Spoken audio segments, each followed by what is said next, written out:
Hi, so I think we're live and good to go. Thanks for joining this session. My name's Chris Smaje. I'm a smallholder, small-scale farmer, grower, based in Somerset in southwest England. I've recently published this book, A Small Farm Future, in which is available, I think, from the conference bookstore. Got to get that plug in.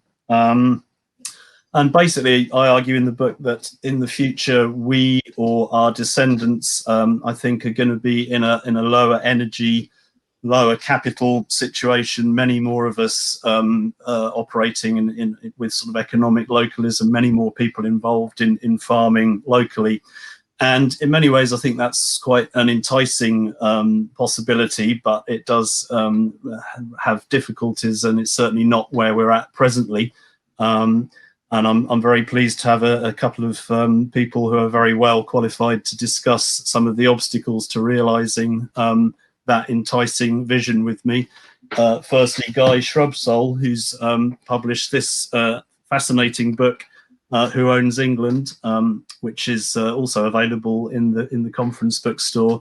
Obviously, if we're going to have a small farm future, that means we need a lot of people who are going to be operating on small farms. And one of the things that emerges very strongly from Guy's book, I hope you'll forgive me if this isn't too much of a spoiler, but it turns out that a surprisingly small number of people own a surprisingly large amount of England. So, this is something that we need to address.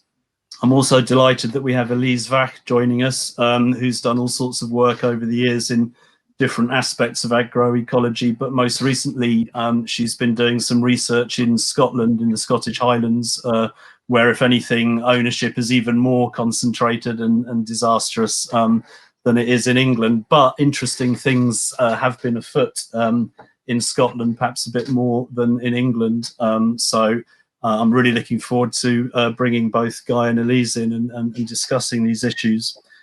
So I guess what we thought we'd do, incidentally, is I think on the programme it kind of suggests that we're going to be doing separate presentations, but we thought it might be easier just to have it more in the form of more of a free-flowing conversation, crowdcast permitting. So I guess I'm roughly going to be acting in the role of chair and hopefully bringing Lise and Guy in, and we'll have a sort of organic conversation for half an hour or something like that, maybe a little bit more, and then hopefully we can throw it open to questions from the audience. So that's roughly the plan. To get started, I guess something that I develop in my book is this idea that's challenging, I think, to many of the sort of status quo way of thinking, that people can produce, people can thrive, can more than thrive compared to the way the present world works, if they're able to produce food and fibre for themselves locally, if they're not tied in dependently into sort of big global flows of commodity production and commodity exchange, but have access, are able to produce for themselves locally. And that's something I think has emerged from your research in Scotland, Elise, and perhaps some other things you've done. So I just wonder if you might speak to that for a few minutes. Yeah, absolutely. I think the scope for our land to feed everyone tends to be grossly underestimated. And what I've learned is that it's not about the ecological potential of the land so much as our social system, so the way we organise ourselves, which currently is capitalism. So in the Scottish Uplands, this is a region of the UK which is typically seen as only being able to produce livestock in agriculture. It's actually defined in that way. And the alternatives then become forestry or rewilding. But there's actually a number of outlier farms which are producing a wide diversity of vegetables, fruits, animal products, even grains. And they're kind of giving a glimpse of alternative ecological potentials. And my research was that in pre-capitalist times, so under clanship governance, the Highlands were actually self-sufficient in food, and they had a very diverse diet, including barley and oats, fruit and vegetables, meat and dairy, from a whole host of both cultivated and hunted animals, and then also forage foods like seaweeds, berries, mushrooms, nuts, etc. And in clanship, the majority of the population was engaged in agriculture. Land was organized so that everyone had access to enough land to produce for their household and a tiny bit of surplus to produce for the people, the cobbler or the newlywed who wasn't really self-sufficient in food. It's only in the transition of capitalism where land became dedicated primarily to livestock and really sheep in this case. And what that meant was that the majority of land and the best quality of land was dedicated to wool production, which left a very tiny bit of land for self-sufficiency. And which, later resulted in the potato famine and whatnot. And unfortunately, this became kind of seen as the traditional land use. And the highlands are again seen as this place where you can't really produce much food other than sheep and a bit of spuds. And it's not just this kind of like dusty historical anecdote. It's what we see today all over the world, where farmers are, kind of forced to produce what's going to give them a decent income rather than incentivized, encouraged, or enabled to produce what society actually needs. So we have vast areas of farmland which are, dedicated to here sugar beet for glucose syrup and ultra processed foods, grains for livestock, way more meat and dairy than we actually, can healthily consume. And so I'd say that we need to be thinking about redistribution of land, but we also need to be thinking about the other dynamics of capitalism to ensure that we're actually producing what society needs rather than, Right. what's commercially viable. Right. Yeah, no, I think it's good, really key points, which and I sort of develop those a bit in my book, that, land use tends to get devolved to that which, to a kind of specialization towards that which can generate the most agrarian profit, when you're linked into these larger commodity networks, rather than, the diversity of sort of food, food as a community need, rather than, generating profit. And that has all sorts of complicated implications, certainly in the UK, as you were saying. I talk in my book about what I call the arable corner, where we get forced into, highly mechanized, processable grain production, and we're not producing enough fresh fruit and veg, certainly in the UK. So, they're really interesting points. So I guess that then leads into your points about clanship, I think, were really interesting, because it's very much about people being able to access land, which brings us into Guy's research. I think, at the end of your book, Guy, you have a chapter called An Agenda for English Land Reform, and I'd be really interested to hear your thoughts on, if we're going to try and realise this vision of communities being able to access land to produce, the food and fibre and other things they need, what needs to happen, to get to there from where we are at present in terms of access to land and land ownership. Yes, thanks, Chris. Yeah, well, so in my book, Who Owns England, I obviously focused on England and looked at land ownership structures and levels of concentration of land ownership in England. And it's very unequal. It's been very unequal for a very long time. Going back, to things like, as far long ago as the Doomsday Survey in 1086, there's obviously been a huge amount of wealth and power bound up in the ownership of land, and it's remained concentrated in the hands of a very small number of people. And by my best estimates today, in England, about 1% of the population own half the land still. You can look at some DEFRA stats on how many farms there are in England, and see that there are currently around 100,000 farms left in England today. But actually only 25,000 of these farms are bigger than 250 acres or 100 hectares, but they cover the majority of English farmland. So you can see the scale of concentration there, as you see that it's actually a very small number of farms, and obviously some of those are tenanted farms as well. They'll be tenanted from, leased from even larger estates that are subdivided into various tenancies. And we see in the ownership of land, about who owns it. There is still a huge chunk of land in England owned by the aristocracy, so inherited down through decades, if not centuries, in the case of many of them. And so there's sort of retention of land in the hands of a very small number of people. So there's sort of the hangover of feudalism still in place. And there is obviously also the impact that modern capitalism has had on agriculture in England as well. And that, I think, has also led to there was a kind of a sort of move towards redistribution of land in the first half of the 20th century. We'll come on to that maybe in a minute as to why that happened. But then in the second half of the 20th century, we've seen a reversal back again towards greater concentration of land ownership as a result of farm size becoming larger again, the kind of greater kind of mechanization of agriculture, greater use of pesticides and so on, and agrochemicals that has led to everything from getting rid of thousands of miles of hedgerow to accommodate those larger machines and larger field sizes and sort of economies of scale, and has led to a concentration of land ownership.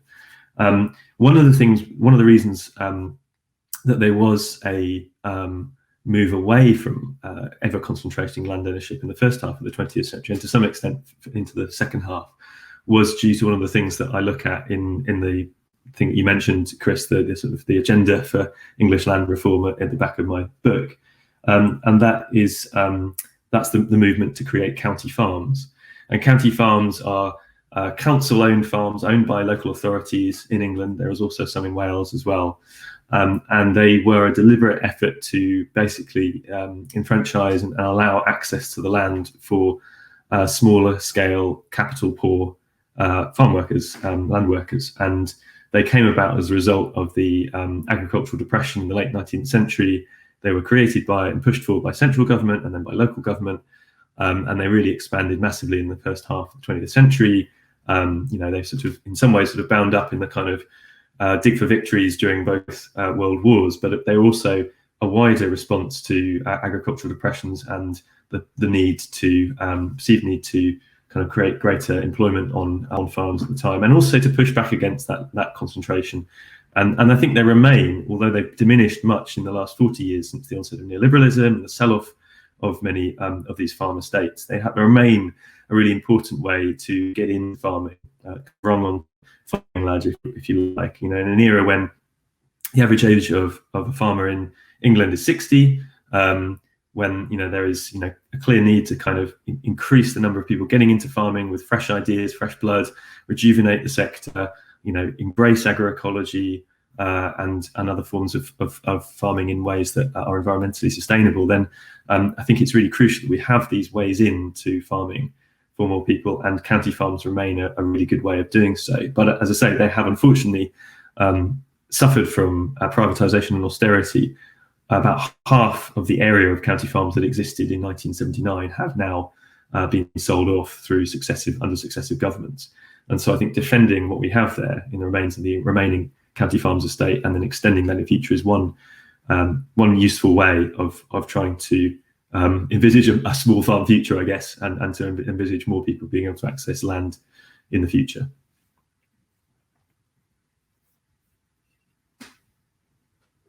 Thanks, Guy. Yeah, I mean, I suppose another whole thing, I mean, maybe to bring Elise in here and you as well, Guy, community right to buy is another sort of land reform that I know with the devolved administration in Scotland, that has taken on a head of steam. That I don't know if both of you, starting with Elise, want to say a little bit about that. Yeah, the community right to buy in Scotland is it's rather revolutionary. So for people who don't really know it, in Scotland over the last 20 years, there's been progressive legislation to allow for communities to engage in the compulsory purchase of land using at least partly government funds. So basically buy land even if it's not for sale, if they can demonstrate that they would use it in a way that benefits the public interest more than the current landlord is doing. And they've tried to contact the landlord and they've not been responsive, or not they're not doing it well enough. So it's revolutionary in that currently land tends to be seen as something that is for the private interest, and you can pursue your private interest so long as you're not breaking the law. Whereas here, people can organize as a community and buy land only if they can demonstrate that they would use it in the public interest. And it's a relatively recent scheme, so there's about 25,000 people living in community-owned land in Scotland. It's about 20 different communities, 56,000 acres. And in theory, we could say that, people using land to ecologically produce healthy foods for local communities would be in the public interest. But at the end of the day, it's really difficult for people to make a livelihood from this, obviously. So particularly because Scotland, as part of the UK, and has the ability to import cheap food. It's got high purchasing power and neoliberal trade policies. So up till now, the community right to buy hasn't yet changed farming practices. It's mostly been, people doing renewable energy schemes to kind of generate income. But again, it's so difficult to generate income from farming that it hasn't really happened. And local production for local consumption isn't yet a policy priority in places like Scotland. And maybe partly that's because people still believe that the majority of Scottish agricultural land is only good for sheep. But I think it's also just because it's very easy to import food quite cheaply. The other limitation in terms of agriculture for the community right to buy is that communities define themselves by postal code. So it's a geographical area.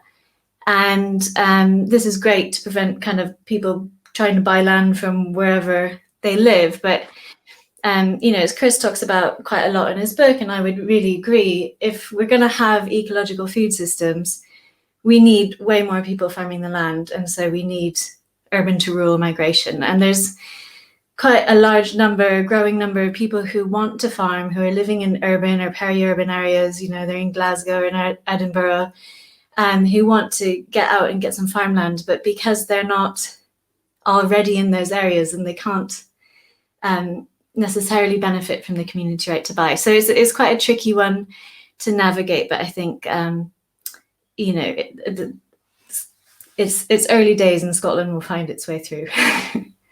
And again, it's interesting the way that, again, the being sort of connected to the bigger flows of capital that, is so often regarded as a positive. But, there's a couple of examples there where, firstly, as you say, it's so hard to make a living out of farming that, that the, incentive isn't there to sort of generate that kind of local production. And also we get into a whole set of issues that maybe we can touch on. We sort of informally had a chat about it the other day, when we're thinking about people wanting to, de-urbanize, and, sort of huge disparities in the value of urban vis-a-vis rural property, and sort of hugely different entitlements in terms of access to capital that different people have, are big issues. But I don't know if you want to pick up on any of that, Guy, from an English perspective.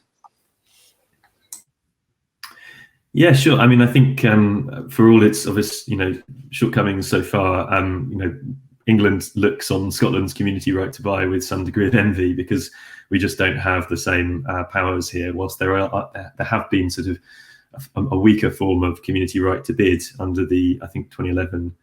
I think it's a Sustainable Communities Act. I'm trying to remember the name of it now, but there has been some legislation in the UK, in England, that allows for some form of this, but it's really only a sort of weak ability for communities to bid in, and rather than have a kind of first right of refusal or access to a kind of public funds as some community groups in Scotland have potential access to.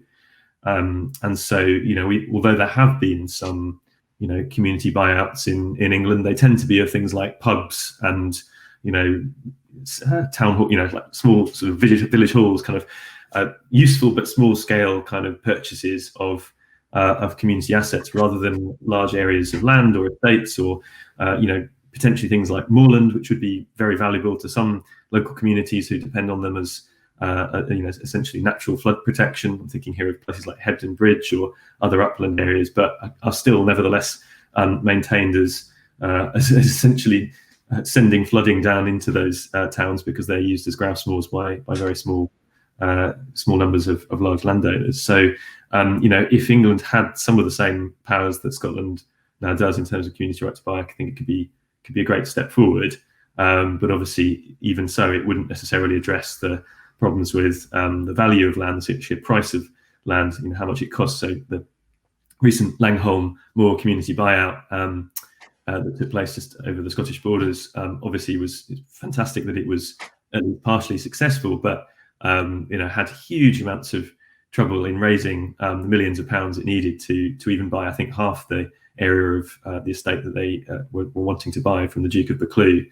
And obviously, one could ask, really, why should it be the case that the public at large, whether through crowdfunding or indeed the government grants, are ending up being sort of handing millions of pounds to already wealthy landowners in return for land that they've managed to kind of screw up environmentally and not benefiting the community currently. So I think there's other questions there about the value of land and who benefits from it and who benefits from its uplift value, and that leads us into things like discussions of tax and so on. Yeah, I mean, I was in my book.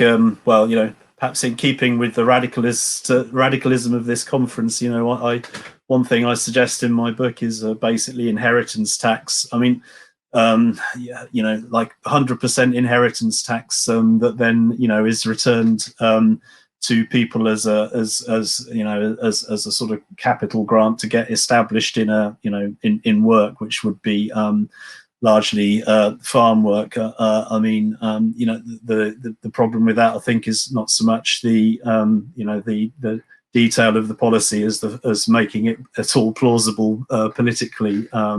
But I mean, obviously, land value tax is another thing that has kind of risen up the sort of public agenda a little bit recently. I don't know if either of you want to say anything about taxation as a way to go. I mean, certainly the sort of huge accumulated historical privilege that that creates these problematic concentrations of capital somehow needs to be addressed, I think.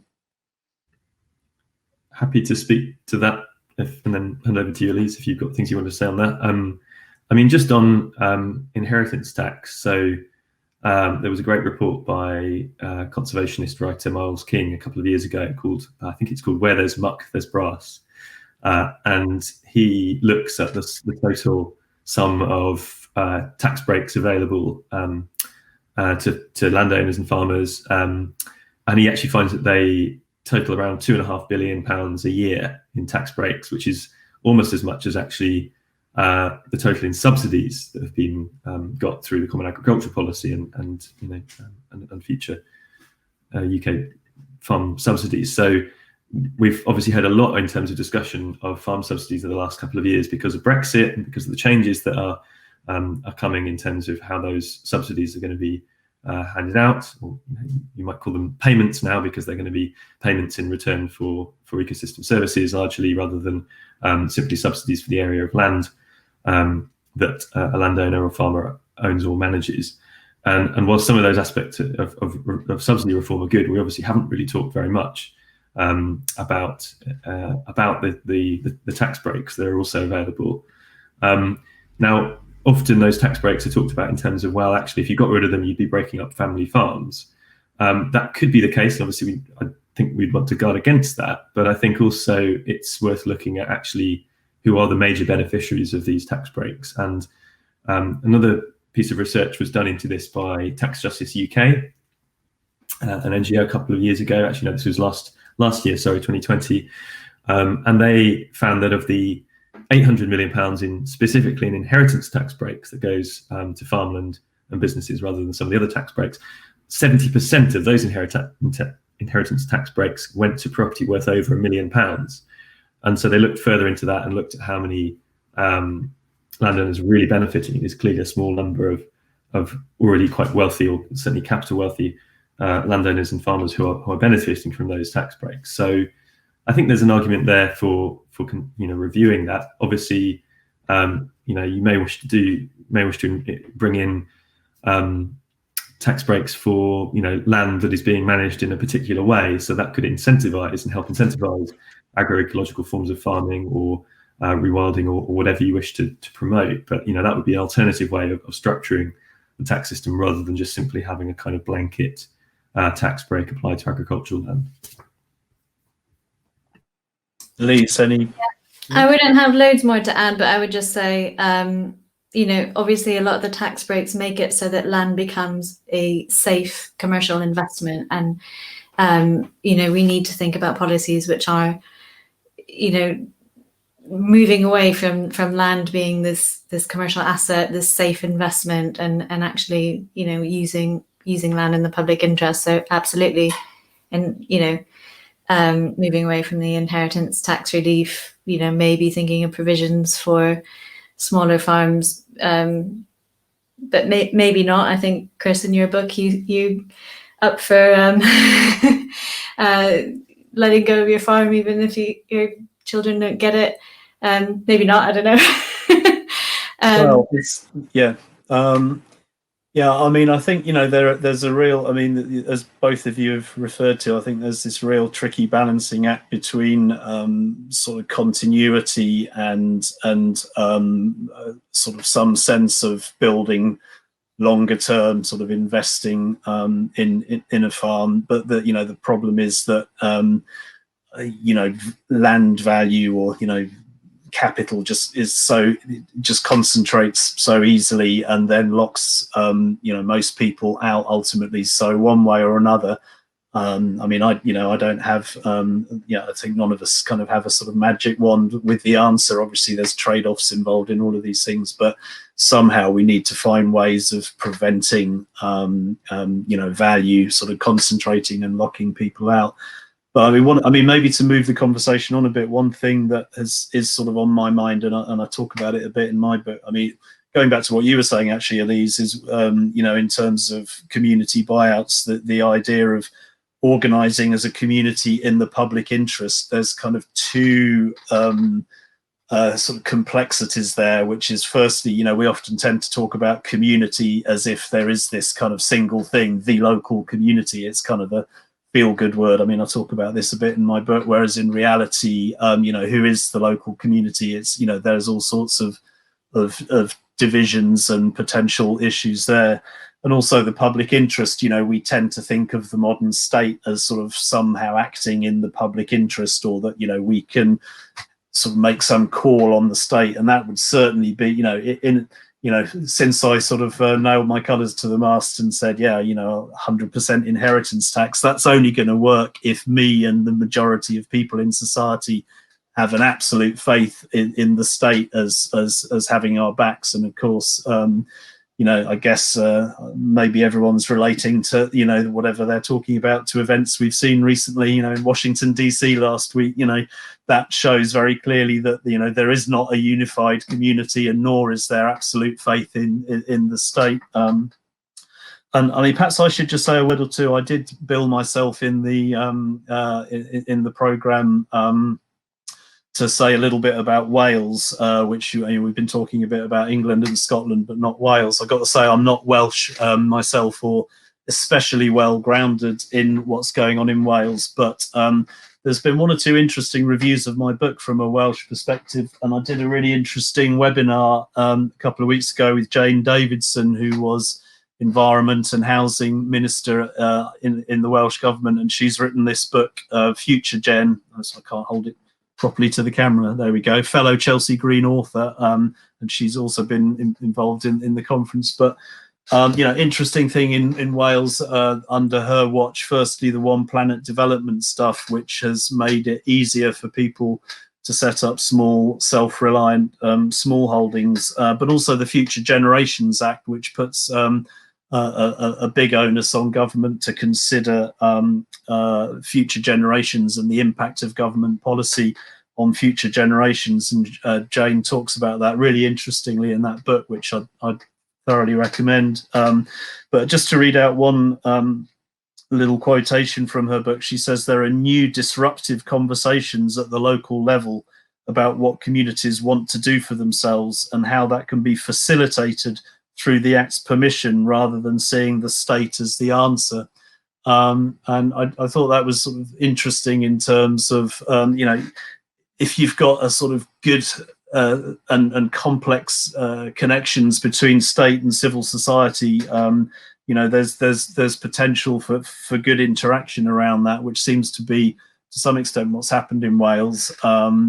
But, you know, that's certainly not necessarily widespread. But yeah, I just wondered maybe how are we doing for time? We probably should wrap up fairly soon and open it up to some questions. But maybe if each of us just spends a couple of minutes, you know, if we had a disruptive conversation, you know, what would the sort of disruptive conversation that you would like to see, you know, we don't necessarily need to locate it within England, Scotland or Wales, but just generally what kind of disruptive conversations or what ways do, you know, would you both see that we can sort of reconfigure state civil society relationships just to unlock access to land and keep it sort of out of speculative concentration of value?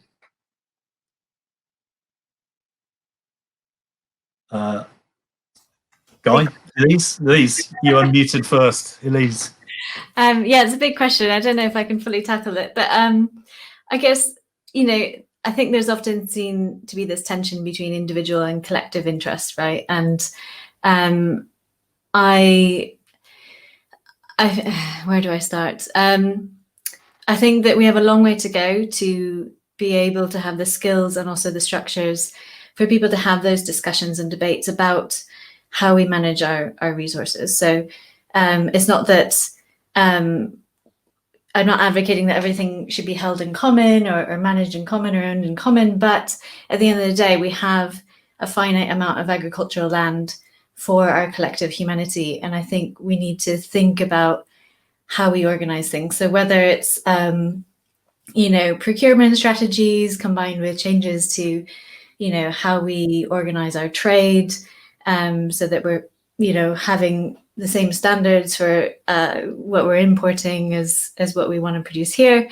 But I think overall, I think what we need is more deliberative democracy. So not just this voting for someone to represent you or voting yes or no on an issue, but the skills to be able to debate and reflect and discuss and actually come to decisions collectively. And that is something that actually is being seen in Scotland with these communities who have bought land, is that they're forced, you know, they get the land, it's like, yay, and then the real work begins and they have to hash it out between them, how they're going to use the land, you know, how they're going to set their rents, how they make their decisions. And I think those are the skills that we haven't yet developed very well in our society at the moment. And, you know, we need more on that.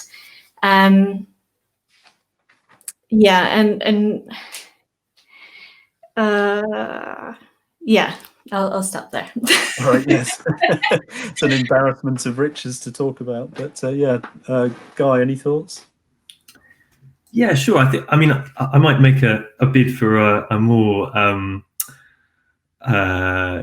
state-driven, government-driven future, perhaps than the one that you might have been advocating in your book, Chris, which is only because I perhaps retain a naive, optimistic faith in the power of democratic government still, but maybe one that is being challenged, as you say, by recent events in the US. But I think you know, if we are to sort of build a future in which we are properly responding to the climate and ecological emergencies, and I think obviously land is absolutely central to that and should be central to that, although it often is left till sort of last. We talk about focus on fossil fuels, but not, which is right, but not on the kind of the what's needed in terms of transformations in how we use land. I think that what England and the rest of the UK could benefit from in terms of looking to Scotland is a kind of a statement, as Scotland has, of the purpose of land, and it's defined as having, land is for the common good. That there is a kind of reason for why we want to manage land, which is obviously finite, and not making it anymore, and needs to be therefore managed for the common good for the long term. And then underneath that, you have ideally a land use strategy. That doesn't necessarily have to have kind of some sort of centralist dirigist kind of direction. It doesn't necessarily need to kind of determine every decision, of course, but I think it would be valuable to have a land use strategy in England and in Wales, and that helps to give sort of some sense of why we want land to be managed in certain ways. And then beneath that, I would suggest that you also have a series of land commissions in different regions. So, for example, I've been participating recently in the Liverpool Land Commission, which was set up by the combined authority, a mayor, Steve Rotherham, to kind of try and look at how land is used in the Liverpool City region. Now, it's obviously mostly an urban area, but I think you could do the same in across rural areas. You could do the same for national parks or green belts, potentially, as other ways to kind of start to look at how land is used. And then within that, where you have local authorities who retain ownership of land, such as county farm estates, and about 40 local authorities do still have county farms estates of differing sizes, to kind of really rejuvenate those as ways in which they are partly delivering on their climate and ecological emergency statements that many local authorities signed up to enthusiastically a couple of years ago now, but perhaps have yet to really put into practice in many ways, and particularly won't have been putting into practice, I suspect, when it comes to land. So, seeing county farms as a way to pioneer and be beacons of kind of sustainable agriculture, providing local food for local authority schools, hospitals, local offices, and so on, I think would be one way in which I'd suggest we try and build a more, a better future for agriculture and climate and the environment, which also involves both the state and rejuvenating small-scale farming. Right. Yeah. Great. Thanks. I mean, we should probably move to questions in a moment. I mean, I suppose just to wrap up with my thoughts. Yeah.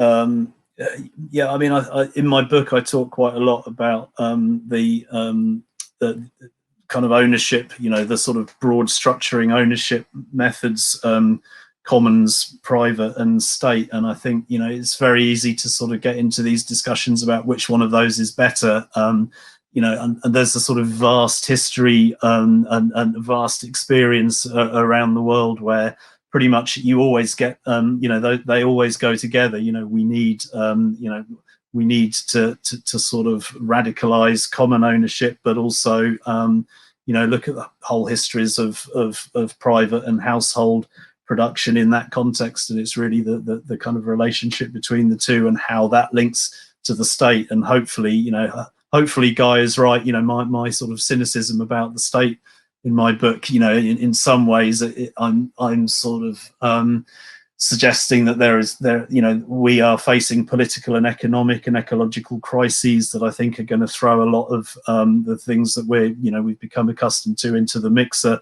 It's not hard to perceive the dangers and the difficulties of that process, but my feeling is, we can you draw on those sorts of traditions that Elise was talking about, deliberative democracy. I talk about civic republicanism in my book as a tradition of sort of trying to forge, a kind of new community consciousness about, how to meet community needs. So one way or another, I think, we need to have, difficult and complex conversations really about the way that these, different types of structure and different ownership models can sort of interdigitate in a potentially quite troubled future. But anyway, it's all there in my book, and Guy also, great stuff in his book. His agenda for English land reform. I think everybody should read and ponder.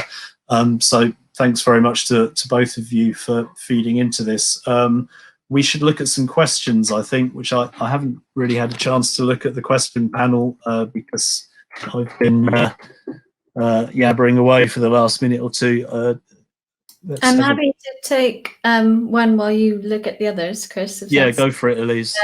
So this one was from Helen. It's just like, because it really resonated with me, that if you can sort out the land access issue, how can we make small farms profitable? All the smallholders I know can't make a living from their small farm and rely on volunteer labour, subsidies, or second job, or 2 or 3 jobs. Even if people can get access to land, surely it's not realistic if people can't actually survive off the work of being a farmer. I totally agree. I think land redistribution is necessary, but totally not enough to get to any kind of agroecological food system, food sovereignty, any of the sustainable types of scenarios that we're thinking of. Myself, as a small scale ecological producer, we're looking at our budgets in the last few weeks, and I'm much more incentivized to produce cut salad leaves for fancy restaurants than potatoes and Swedes for, as local staples. But then we need to ask where those staples come from. And, and a lot of people do have, they have to make all these trade-offs about what they're producing, working off the farm, having a partner who has a higher salary. So we need to change the way that we're organizing things. I think within our existing capitalist system, if we're not thinking about really revolutionary strategies, there are a few things, shorter supply chains, and this goes to someone else's question about, being more competitive compared to imports. Shorter supply chains and coordination of producers so that people aren't competing against each other and driving prices down further. And I think that there's one organization I talk about all the time, which is doing a bit of both of this, and that's Tamar Grow Local down in Plymouth. And they offer actually support for other localities to replicate their model. But, they procure from a range of local producers. They try to coordinate so that, not everyone is producing the same thing and competing against one another. They're offering prices based on the cost of production rather than market value. And sometimes that means producers get much, much more than the market rate, or sometimes a little bit less. And they're also ensuring that with the shorter supply chain, they take less of a cut in the middle so that the price stays the same for consumers. It's not this niche, unaffordable thing, but the producers get more of a return. So I really recommend looking into Tamar Grow Local as something that can work within our system without doing some big revolution, and we'll do the revolution later, soon. Yeah, so it is an important question, that routes to market one. Certainly as a small grower, you basically have to keep control of the retail side of it, because wholesale prices are a disaster. But then that obviously, then you spend a lot of your time focusing on that, and the problem is when you get the sort of middleman that captures the value, essentially. So we need to develop better models of sort of the retail route being on the side of the farmer, which again is possible. Within that sort of more local deliberative democracy community framework, potentially. That perhaps relates to another question about how to make local fruit, veg, grains affordable compared to cheap imports. One aspect here is the cheapness and abundance of fossil fuels that makes it possible to basically any farmer is in competition with every other farmer in the entire world, basically, in a way that just wasn't the case in the past, and that does make it difficult. But I think we have to prepare ourselves and try and build in ahead of time the fact that that sort of cheap global supply chains are not going to be with us forever, and we need to be prepared for that. But I think one problem we have in Britain is because we industrialized so early, and we're such an urban society for so long. My sense is that we don't really have local food cultures or any kind of historical memory of what you might call a kind of peasant culture you know, even compared to, you know, other rich industrialized countries in Europe where, you know, people kind of really are involved with and love their local food. And I talked to some growers who were based in the Shetland Islands, and, you know, they were, I think, were the only market garden in the Shetland Islands, and then it's a pretty damn challenging place to be growing fruit and veg. But people kind of liked it because all the other veg was, you know, had to be shipped in, so there was a kind of local investment in it. And you know, I think we, you know, I think this is going to come naturally over time anyway. But we need to do what we can now to make it possible. I don't know if Guy, you want to pitch in with any thoughts on that or other questions that we could pick up on. I think a lot of these questions are probably not very well positioned to answer, but I mean, I think I could certainly speak to the one specific question that's been asked. What do the panel think about organising a highly visible campaign for county farms to be reinstated by government via local authorities? I can say a bit about what myself and a group of other campaigners and activists have tried to do over the last couple of years on this. Would be delighted if I can hand the baton over to others. I'm sure there are others, of course, also pushing for this, but to sort of hand the baton over to the person who asked the question, or indeed anyone else who's listening in who wants to take up doing this. We tried, a group of campaigners sort of tried to get the agriculture bill that has now passed through Parliament and has become the Agriculture Act, which was principally to set up a kind of post-Brexit farm subsidy system or the framework for it. But we tried to get the agriculture bill amended to include a kind of greater protection for county farms. So essentially, you know, a way of kind of safeguarding small-scale farms, at least those owned by local authorities. And essentially, our amendment which was taken up at various stages as the agriculture bill got kind of dropped and then restarted again, going through Parliament, got adopted by various MPs of I think from different variety of parties, including Conservatives for a while, backbenchers at least. And essentially the aim of the agriculture bill amendment was to mandate local authorities to have to prepare a report which they give to the Secretary of State, saying how they were managing their current estate of county farms and then how it was meeting various criteria in terms of delivering for the public good and defined in various ways. But then if they wish to sell off any of their estate, they would then have to go back to the Secretary of State for the Environment and say how the sell-off complied with the overall plan. Or if they're actually, in the end, the Secretary of State could then say, actually, I don't think the sell-off does comply, and so I think you should retain that part of the estate, which is basically the same thing that happens now with school playing fields and with some statutory allotments in England. So essentially, a kind of asset lock, if you like, not complete one as you get with the community land trust, but a form of asset lock to kind of slow down that fire sale of community and council-owned assets that we've seen over the last few decades. Unfortunately, of course, it was unsuccessful, and we weren't able to get this amendment through the Agriculture Act. But what we were able to get was a concession from government that there would be more funding available for county farms going into the future. We've still yet to see the details of that, but again, that's something where more pressure on government and particularly on future governments, I think, would be really helpful. And you know, I think we saw the value of county farms as a buffer against globalized depression, you know, the kind of globalized depression of food prices when they were first set up. So, you know, we had a globalized food economy to some extent by the 1870s.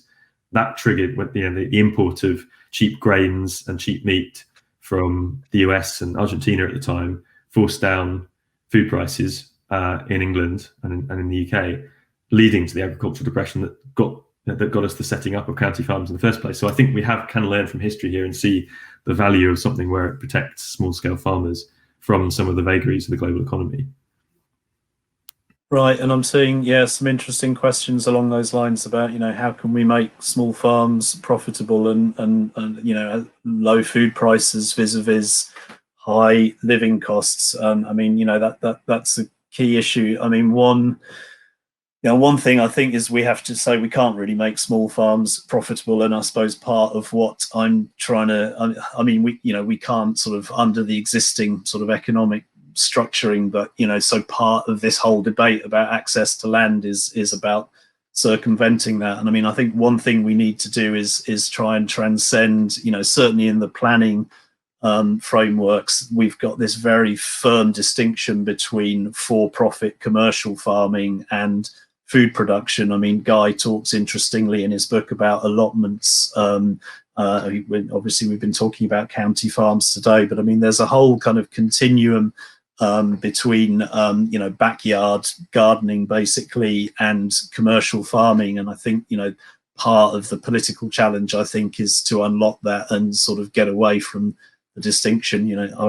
I was told by a planning officer once that I wasn't a proper farmer, which I've sort of worn as a badge of honor ever since. But I think we need more improper farmers, basically, to be occupying the land in one way or another and doing good things. But clearly, it also relates to housing costs, which is part of this whole land reform package that I forget the exact figures, but I think Tim Lang talks about it in his recent book, that people used to spend, perhaps you do in your book, Guy, I can't remember, but people used to spend a much higher proportion of their household income on food, but much less on housing. And part of the problem is this, the speculative value of land ultimately,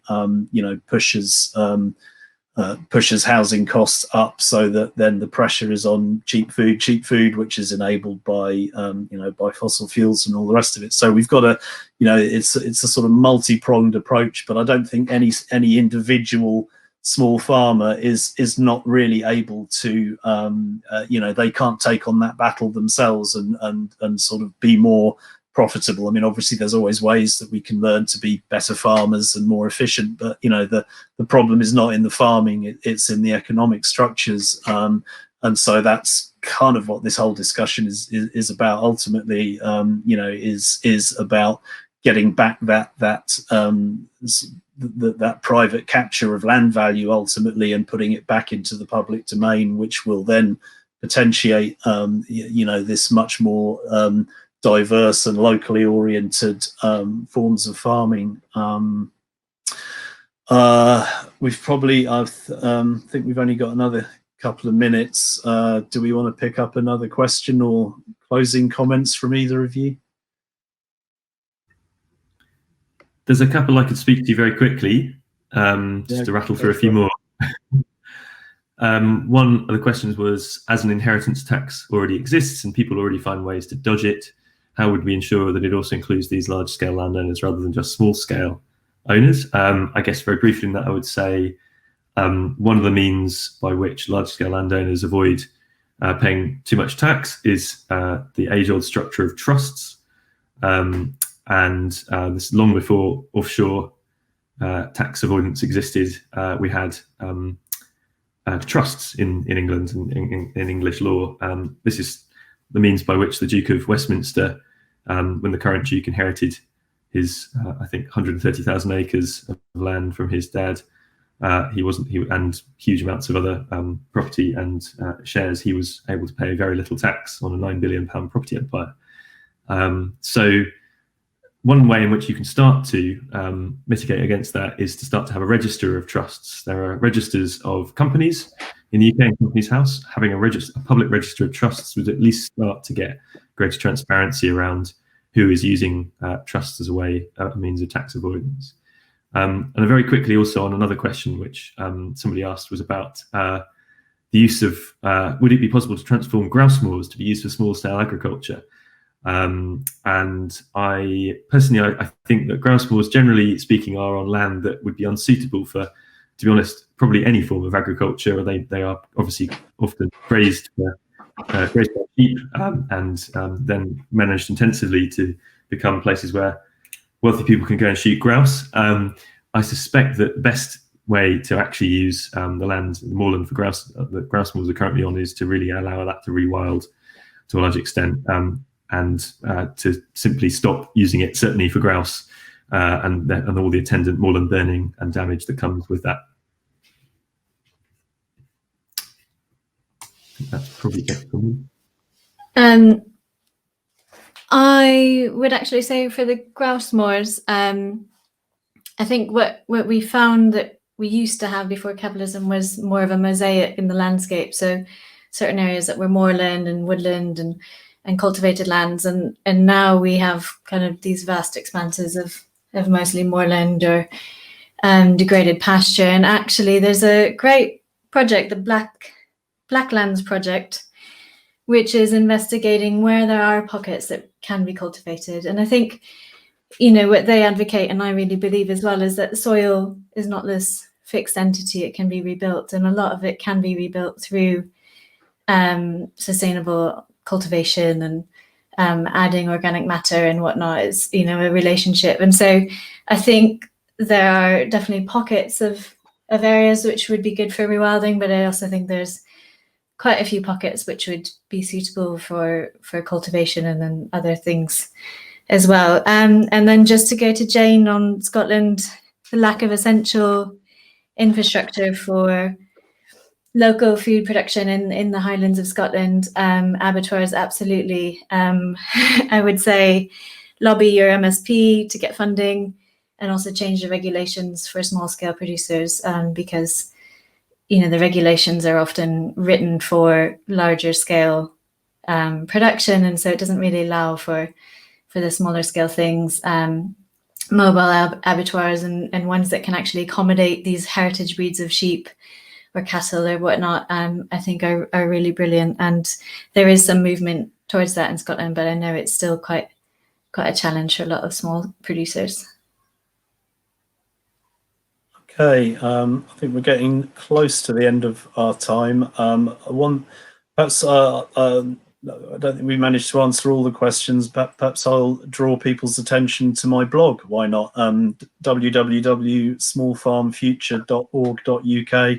What I've done in the past with some of these webinars is try and look at the questions and write a blog post where I do my best to address some of them. So hopefully I will be able to get the questions off from Crowdcast here, and I will do my best at some point to work my way through them. I'm currently in a blog cycle where I'm sort of blogging my way through my book at the minute, and yeah, I'm obviously very happy if anyone wants to participate in that conversation.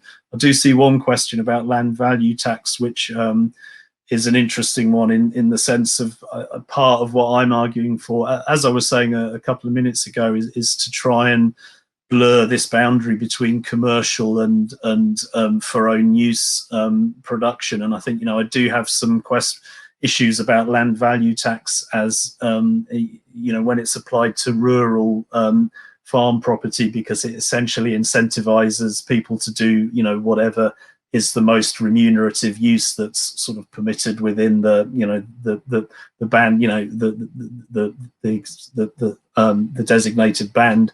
In the urban situations, I think it makes much more sense, because that's where, you know, value just massively concentrates in an urban settings. I mean, I'm not an economist or a tax expert, but, you know, my shtick often is that, you know, we shouldn't let the economists define these things. You know, we need to define the sort of society that we want, and then let the economists sort of worry about the details. But I do think, you know, that's partly why inheritance, I think, is more critical than land value tax in rural settings. But anyway, we can sort of back those issues around.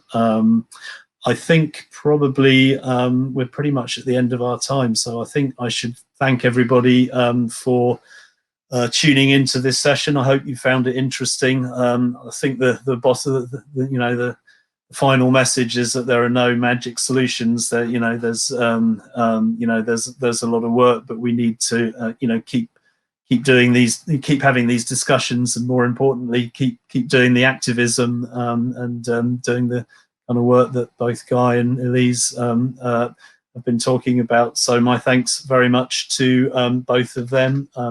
Hope you found it interesting, and let's keep up the good work. Thanks very much.